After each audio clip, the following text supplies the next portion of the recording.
नक्षत्रानुसार exit करताना board तुम्ही बघू शकता. पण ही सुंदर आहे.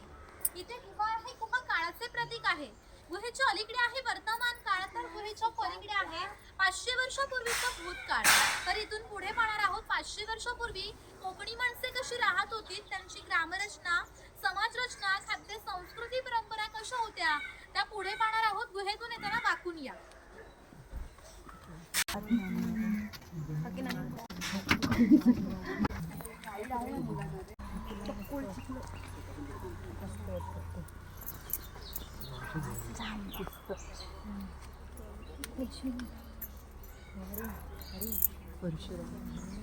हे इथे आहेत भगवान परशुराम.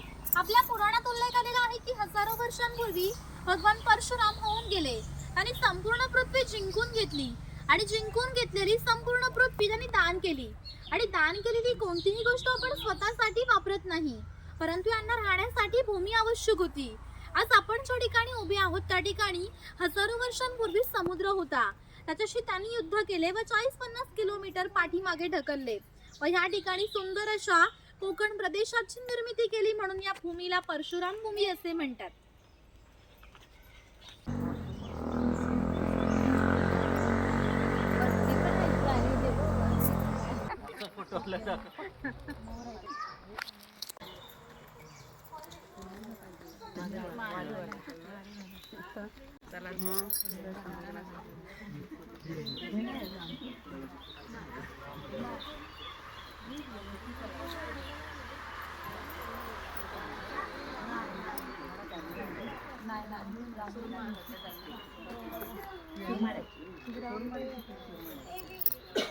हे आमच्या ग्रामदेवतेचं मंदिर आहे. पूर्वी धार्मिक संस्था गाव नियंत्रित करत असत. गावातील सगळे लोक इथे एकत्र येत असत.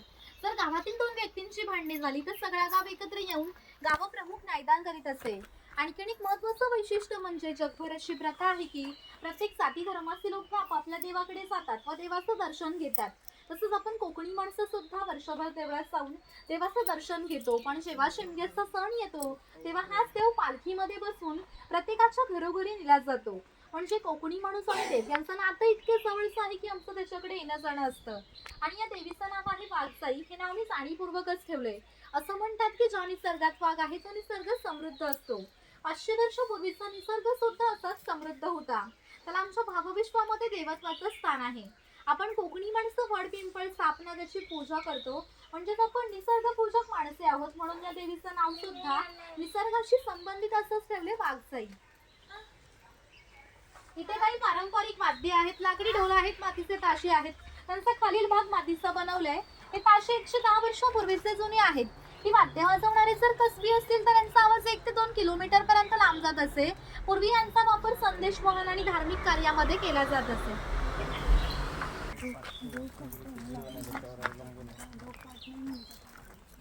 कोकणवासियांची अशी श्रद्धा आहे की हा देव त्यांच्यावर नियंत्रण ठेवतो.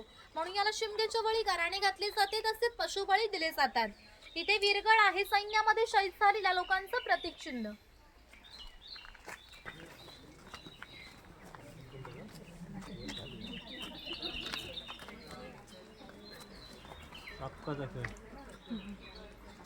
इथे कडक लक्ष्मी दाखवले. पूर्वी पोतराज लोक स्वतःला चाबुकाने मारून घ्यायचे. ते गावामध्ये खेळ दाखवण्यासाठी यायचे. ते दाखवलेत बघा इथे.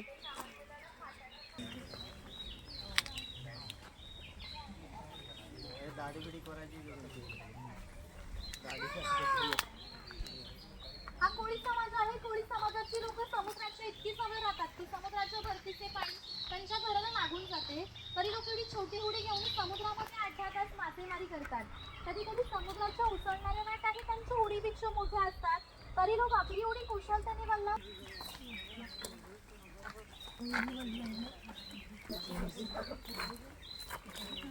नाभिक आहे. पूर्वी कोकणामध्ये 12 बलुतेदार पद्धत अस्तित्वात होती. नाभिक, सुतार, कासार, चर्मकार प्रत्येकाच्या घरोघर जाऊन सेवा पुरवीत असत. त्या बदल्यात त्यांना पैसे नव्हे तर केवळ धान्य मिळत असे. म्हणजे एका कुटुंबातील पुरुषाच्या घरी जाऊन केस व दाढी करण्यासाठी वर्षभराची 4 पायली म्हणजे आताचे 8 किलो धान्य मिळत असे. एवढा अल्प मोबदल्यात लोक समाजाची सेवा करीत असत. आणि आमच्या नाभिकाविषयी आणखी थोडं मजेशीर वर्णन आमच्या लोकसाहित्यामध्ये आढळतं. असं म्हणतात की गावातील प्रत्येक गोष्ट नाभिकाला माहीत असते आणि नाभिकाला माहीत असलेली प्रत्येक गोष्ट गावभर होते. ज्या अर्थी तुम्ही इथे आलात ही गोष्ट नाभिकाला समजली, त्या अर्थी ती संपूर्ण गावाला समजली. आमचं संपूर्ण गाव तुमच्या स्वागतासाठी उत्सुक आहे. प्रथेप्रमाणे खोताच्या घरी जाऊ, मग गावात फेरफेटका मारू.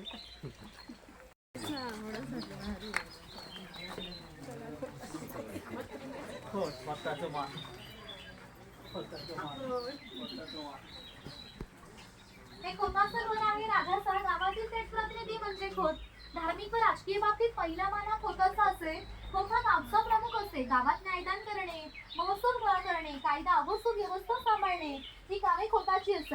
ही खोताची बायको आहे. कोकणी स्त्रिया सुंदरी होत्या तसेच शूरही होत्या, परंतु त्यांना स्वातंत्र्य नव्हते. माझघराचा उंबरठा ही त्यांच्यासाठी मर्यादा होती. ही खोताची दोन मुले आहेत ती आपला परंपरागत खेळ सोंगट्या खेळत आहेत. हाच खेळ महाभारतात धर्मराज व दुर्योधन यांच्यामध्ये द्यूत या नावाने खेळला गेला. त्या घराची रचना पहा. खोच्या उंचवट्यावर बसले त्याला ओटी असे म्हणतात. मान्यवरांनी ओटीवर बसायचे. समोर आहे ती पडवी, सर्वसामान्यांनी पडवीला बसायचे. तर खोताच्या डाव्या बाजूला आहे स्वयंपाकघर, तर खोताच्या उजव्या बाजूला आहे देवघर आणि खोताच्या मागच्या बाजूला आहे माझघर म्हणजे पूर्वीची बेडरूम. घराचे छप्पर पहावरती छोटे छप्पर, मध्ये गॅप खाली मोठे छप्पर. कोकणातील घरांमध्ये उष्णता फार असते. ही उष्ण वारे गॅप मधून बाहेर जाते व बाहेरची थंड हवा तिची जागा घेते, त्यामुळे घरातील वातावरण थंड राहते. घरासमोर अंगण आहे. अंगणात तुळस आहे. अंगण हे कोकणी घराचं वैशिष्ट्य आहे. तुम्हाला कोकणातील एकही घरचं दिसणार नाही की ज्यापुढे अंगण नाही आणि तुळसही नाही. ही खडकीत त्यांचे जुने प्रकार दाखवलेत ते बघू शकता.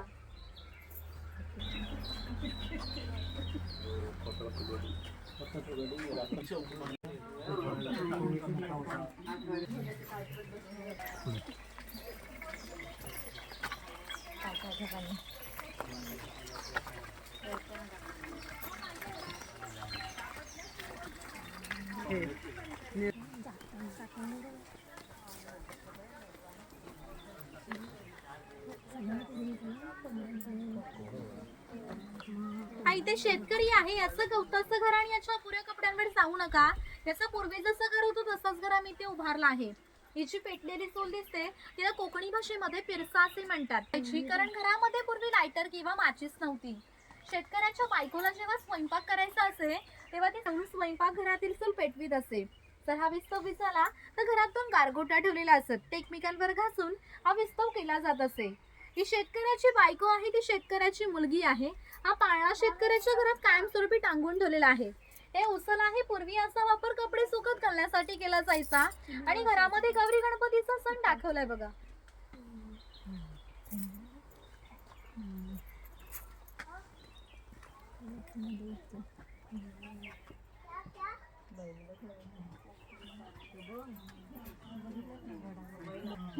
एकच कसा काय हो नव्हे होता एका झाले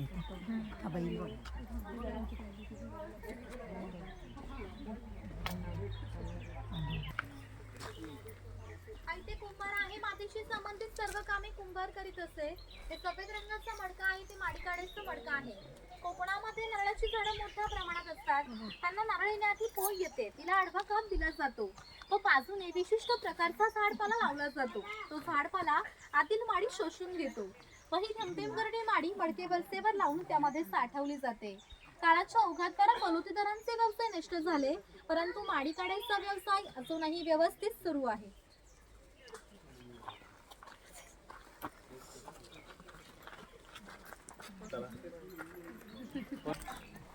हा इकडे सोनार आहे. सोनार गावातील महत्वाचा घटक होता. गावातील स्त्रियांना लागणारे दागिने तसे देवदेवतांना लागणारे दागिने बनवून देण्याचे काम सोनार करीत असे. त्याच्या अप्रतिम कलाकुसरीमुळे याच्या दागिन्यांना जगभर मागणी होती. नवरात्र, शिमगा व अन्य वेळी ग्रामदेवतेला दागिने घालण्याचा मान हा सोनारा.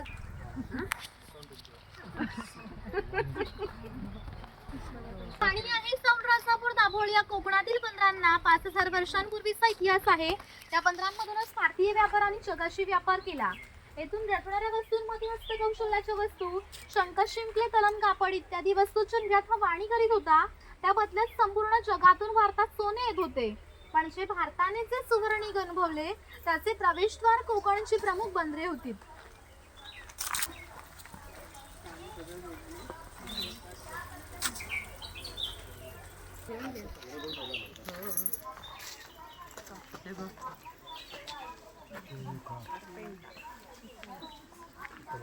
हा इथे ते सुतार आहे. कोकणातील 12 बलूच दाखवतानाचे ते कौशल्यवान आहेत तेच आम्ही ते दाखवले आहेत. त्यापैकी सुतार आहे. सुताराचे खरे काम शेतकऱ्याला लागणारी लाकडी अवजारे बनवून देणे. हा सावंतवाडीचा सुतार आहे. सावंतवाडीतील लोकांचे लाकडावरील गरीब काम हे आजही जगप्रसिद्ध आहे. त्यांच्या काही हस्तकौशल्याच्या वस्तू तुम्हाला आमच्या हस्तकला विक्री केंद्रामध्ये पाहायला मिळतील. इकडे दरवेशी दाखवलाय अस्वलाचा खेळ करणारा, बाजूला गारुडी दाखवलाय सापाचा खेळ करणारा. फणा काढलेला.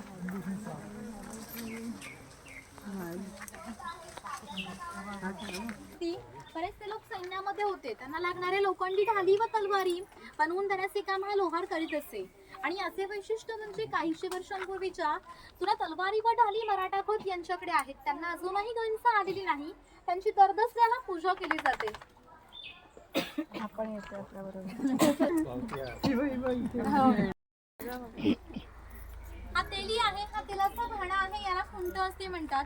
याच्या आतमध्ये सुके खोबरे घातले जाते आणि हे जे उभे लाकूड आहे याला कोकणी भाषेमध्ये लाट असे म्हणतात. ही लाट ही आडव्या लाकडाला अशा तऱ्हेने बांधली जाते की जेणेकरून ही लाट उभी राहते. या ठिकाणी चोखडाला बैल बांधला जातो आणि आडव्या लाकडावर हा दगड ठेवून तरी स्वतः याच्यावर बसतो. हे सगळं वजन घेऊन हा बैल फिरवला जातो जेणेकरून आतील खोबरं रगडून तसं तेल निघतं. हे तेल भरून काढायचं असेल तर चोकडाचे बैल सोडायचे व ही 2 लाकडं बाजूला करून आतील तेल भरून काढायचे असेल तर याची क्रमवार बांधणी करून हे तेल पाडले जात असे. म्हणजे पूर्वी 5 ते 1.5 पसा तेल पाडण्यासाठी 1 ते 1.5 तास मेहनत घ्यावी लागत असे. यावरून तुमच्या लक्षात येईल की पूर्वीचे जीवन किती कष्टमय होते. समाज आहे. पूर्वी प्रत्येक व्यवसाय हा जातीनीय होता. व्यवसाय निवडीचे स्वातंत्र्य नव्हते. प्रत्येकाला आपापल्या जातीचाच व्यवसाय करावा लागत असे. बांबूच्या वस्तू बनवून त्याचे काम हा पुरुष करीत असे. हे स्तूप आहे, ही रोळी आहे, हिचा वापर धान्य धुण्यासाठी केला जातो. तसेच आजही धार्मिक कार्यामध्ये केला जातो. आपल्या घरामध्ये जेव्हा शुभ कार्य असते तेव्हा घरातील सौभाग्यवती स्त्रिया किंवा कुमारिका या रोळीमध्ये दिवा घेऊन उभ्या असतात. जर हा दिवा शुभ कार्य पार पडण्याआधी विझला तर ते अशुभ मानले जाते. आजही आपल्या साखरमान्याचं लग्न मुंबईला असेल तर ही रोळी गावावरून मुंबईला पाठवली जाते. कारण मुंबईला सर्व वस्तू मिळतात पण ही रोळी नाही मिळत.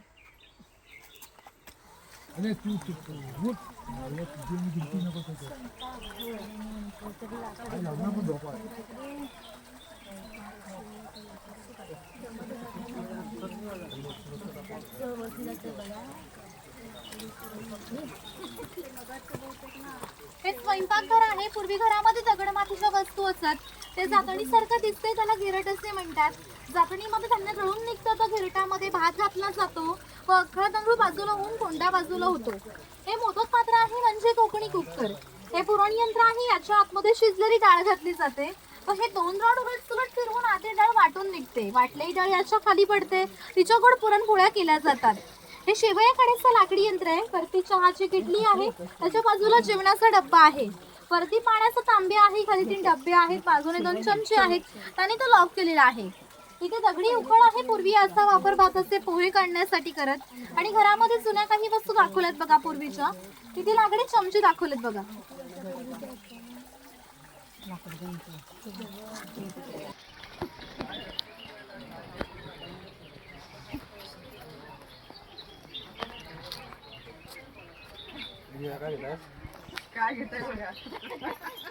काय करणार? इकडे या बाजूला मावरं बाजार दाखवलंय बघा इथे.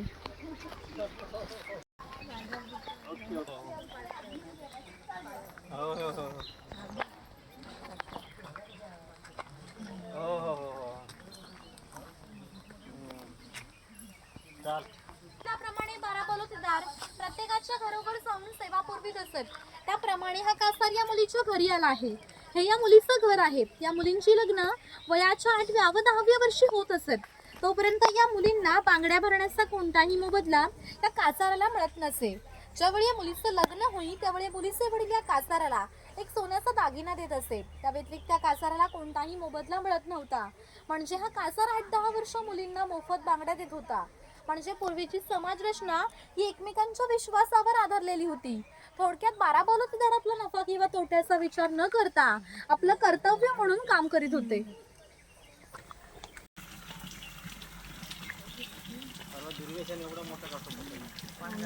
पाड्यात होता आणि हे घाबरले सुरू करायला लागले. हा पाणवठा आहे. पूर्वी प्रत्येक गावामध्ये भरपूर जंगल होते, त्यामुळे पाणी हे मोठ्या प्रमाणात उपलब्ध होते.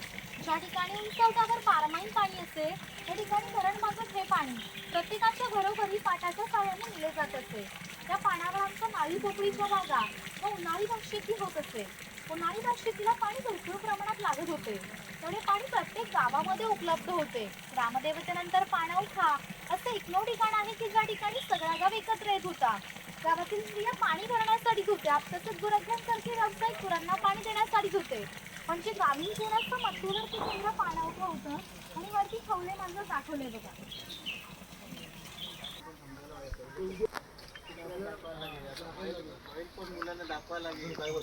पाणवठ्याचे काम चर्मकार करीत असे आणि याच्या जोडीला आणखी एक प्रसंग सांगतो की जो 500 वर्षापूर्वी घडला.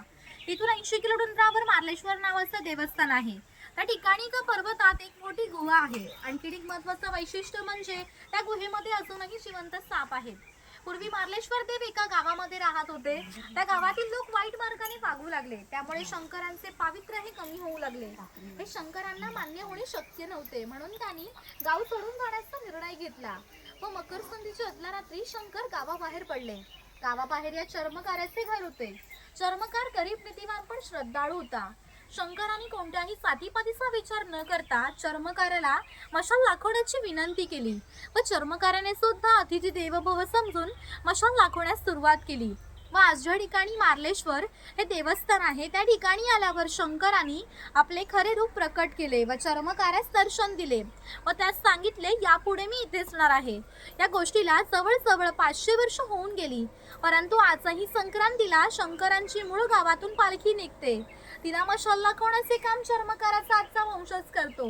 म्हणजे मार्लेश्वर हे असं देवस्थान आहे की ज्या ठिकाणी कोणताही जातीभेद मानला जात नाही.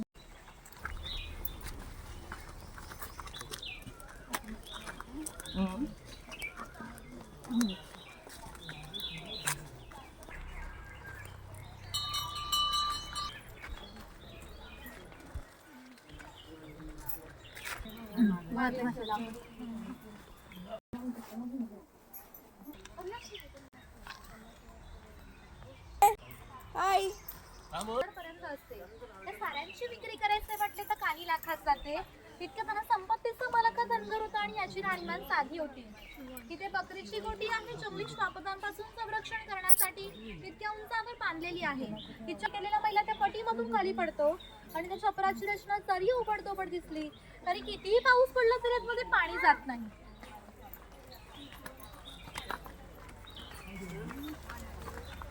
आम्ही तुमच्या वरती मी पिशवी आणलेली आहे.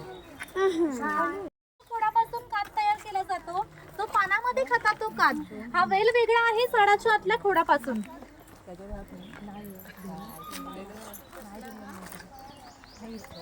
तुकडे केले जातात. ते पारंपरिक तुकडे पहिल्या 4 मडक्यांमध्ये पाण्यासोबत उकळवले जातात व त्याचा जो लाल रंगाचा पाक तयार होतो तो पाक या 5व्या मडक्यामध्ये विशिष्ट तापमानावर उकळवला जातो व तो पाक या सावलीमध्ये सुकून त्याच्या वड्या पाडल्या जातात. त्यापासून कात तयार होतो. या कात तयार होण्याच्या प्रक्रियेला 3 ते 4 महिने लागतात.